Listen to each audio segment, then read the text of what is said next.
Querido Deus, querido Pai, graças te dou porque Tu és bom.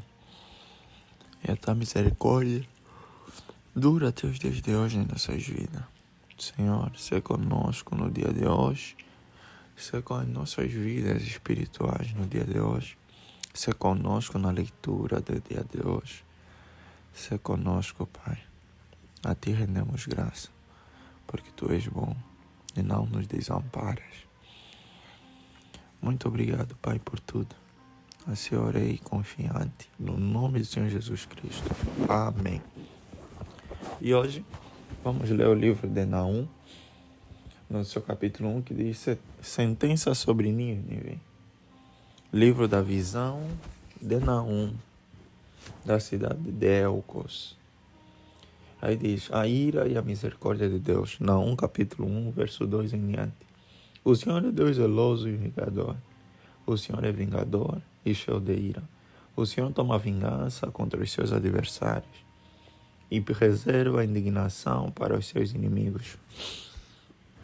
O Senhor é tardio em irar-se, mas grande em poder e jamais inocenta o culpado. O Senhor tem o seu caminho na tormenta e na tempestade, e as nuvens são a poeira dos seus pés. Repreende o mar e ele seca, faz com que todos os rios fiquem secos. Bazã e o Carmelo desfalecem, e as flores do Líbano murcham. Os montes tremem diante dele, e as colunas se derretem. A terra se levanta diante dele. Sim, o mundo e todos os seus moradores. Quem pode suportar sua indignação? E quem subsistirá diante do furor da sua ira? A sua cólera se derrama como fogo, e as rochas são por ele demolidas. O Senhor é bom, e fortaleza no dia da angústia, e conhece os que nele se refugiam. Mas com inundação transbordante, acabar de uma vez com o lugar dessa cidade. Com trevas, o Senhor perseguirá os seus inimigos. O que é que vocês estão planejando contra o Senhor? Ele mesmo os consumirá completamente. A angústia não se levantará duas vezes, porque ainda que eles se entrelacem como os espinhos e se saturem de vinho como bêbados, serão inteiramente consumidos como palha seca. De você, Nínive, saiu um que planeja o mal contra o Senhor, alguém que aconselha a maldade. Assim diz o Senhor: por mais seguros que estejam e por mais numerosos que eles sejam, ainda assim serão exterminados e passarão. Meu povo, embora eu o tenha afligido, não afligirei mais. Quebrarei o jugo deles, que pesa sobre você, e romperei os laços que o prendem. Porém, contra você, a Síria, o Senhor deu ordem para que não haja posteridade que leve o seu nome do templo dos seus deuses. Exterminarei as imagens de escultura e de fundição. Farei a sua sepultura, porque você é desprezível. Eis sobre os montes os pés do que anuncia boas novas, do que anuncia a paz. Celebre as suas festas, ó Judá. Cumpra os seus votos, porque o ímpio não mais passará por você. Ele foi inteiramente exterminado. A queda de Nínive. Naum capítulo 2, verso 1 em diante. O destruidor avança contra você. Nínive, guarde a fortaleza, vigie o caminho, prepare-se para lutar. Reúna todas as suas forças, porque o Senhor restaurará a glória de Jacó, como a glória de Israel. Porque saqueadores os saquearam e destruíram os seus ramos. Os escudos dos seus heróis são vermelhos. Os homens valentes vestem escarlate. Os carros de guerra brilham como fogo no dia da sua preparação, e as lanças são agitadas. Os carros de guerra passam furiosamente pelas ruas e se cruzam velozes pelas praças. Parecem tochas, correm como relâmpago. Os nobres são chamados, mas tropeçam no seu caminho. Apressam-se para chegar à muralha e preparam a defesa. As comportas dos rios se abrem e o palácio é destruído. Está decretado, a cidade rainha está despida, levada em cativeiro. As suas servas gemem como pombas e batem no peito. Nínive, desde que existe, tem sido como um tanque de águas. Mas agora o seu povo foge. Alguém grita, parem, parem, mas ninguém se volta. Saqueiem a prata, saqueiem o ouro, porque os tesouros não têm fim. A cidade está repleta de objetos de valor. Vazio, desolação, ruína, o coração se derrete, os joelhos tremem, acabam-se as forças e o rosto de todos empalidece. Onde está agora o covil dos leões e o lugar onde os leõezinhos se alimentavam? Onde passeavam o leão, a leoa e os filhotes do leão, sem que ninguém os espantasse? O leão arrebatava o bastante para os seus filhotes, estrangulava a presa para as suas leoas e enchia de vítimas as suas cavernas e os seus covis de rapina. Eis que eu estou contra você, diz o Senhor dos Exércitos. Queimarei os seus carros de guerra, a espada devorará os seus leãozinhos. Arrancarei da terra a sua presa e nunca mais se ouvirá a voz dos seus embaixadores.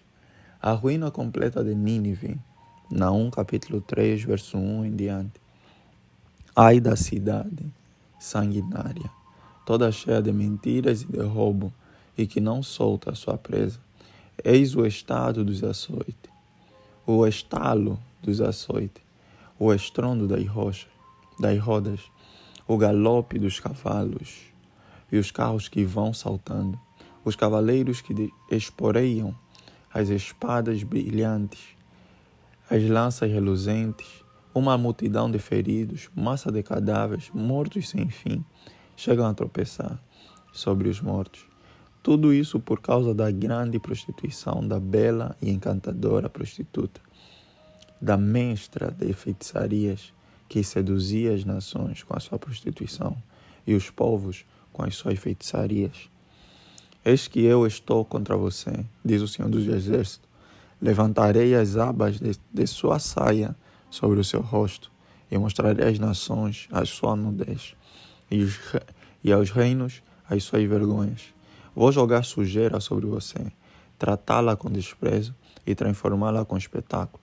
Todos os que a virem fugirão de você e dirão: Nínive está destruída, quem terá compaixão dela? De onde buscarei quem a console? Será que você é melhor do que Tebas, que estava situada junto ao Nilo, cercada de águas protegidas pelo mar e tendo as águas por muralha? A Etiópia e o Egito eram a sua força, força sem limite. Puta e Líbia eram seus aliados. Todavia ela foi levada ao exílio, foi para o cativeiro. Também os seus filhos foram despedaçados nas esquinas de todas as ruas. Sobre os seus nobres lançaram sortes, e todos os seus grandes foram presos com correntes. Também você, Nínive, será embriagada e se esconderá. Também você procurará um refúgio contra o inimigo. Todas as suas fortalezas são como figueiras com figos prematuros. É só sacudir a figueira que os figos caem na boca de quem os há de comer. Eis que os seus soldados são como mulheres. Os portões do seu país estão completamente abertos para os seus inimigos. O fogo destruiu as trancas. Tire água para o tempo do cerco. Reforce as suas fortalezas. Entre no lodo e pise o barro. Pegue as formas para fazer tijolos. No entanto, você será consumida pelo fogo e exterminada pela espada, como folhas devoradas pelos gafanhotos. Multipliquem-se como os gafanhotos. Tornem-se tão numerosos como eles. Os seus negociantes eram mais numerosos do que as estrelas do céu. Mas como gafanhotos bateram asas e voaram, os seus príncipes eram como gafanhotos e os seus chefes como gafanhotos grandes, que pousam nos muros em dias de frio. Quando o sol aparece, voam embora, e não se sabe para onde vão. Os seus pastores dormem, ó rei da Síria. Os seus nobres cochilam. O seu povo está espalhado pelos montes, e não há quem possa juntar. Não há remédio para o seu mal, o seu ferimento é grave. Todos os que ouvirem falar do que aconteceu com você baterão palmas, pois quem não foi vítima da sua crueldade sem fim. E assim terminamos o livro de Naum. Querido Deus, querido Pai, nós te rendemos graça agora, nesse dia, nessa noite, para que o Senhor coloque as suas mãos sobre as nossas vidas e, além de sermos abençoados, sejamos protegidos pelo mundo espiritual. Porque aquilo que nós não temos domínio de controlar, aquilo que nós não conseguimos nos defender, aí sim o Senhor pode agir, aí sim o Senhor age. Porque ninguém vai diminuir a tua capacidade. Deus é o Deus do impossível e não das causas possíveis. Tudo que for possível, nós iremos fazer. Tudo que for impossível, aí o Senhor vai intervir. Muitas das coisas que não aconteceram é porque você está agindo no que é possível, esperando que Deus haja. Não tente agir quando Deus não vai agir. Naquilo que Ele te deu capacidade para fazer. Ai, Pai, muito obrigado por tudo. Eu assim orei confiante no nome de Senhor Jesus Cristo pela proteção que nós teremos nessa noite. Amém.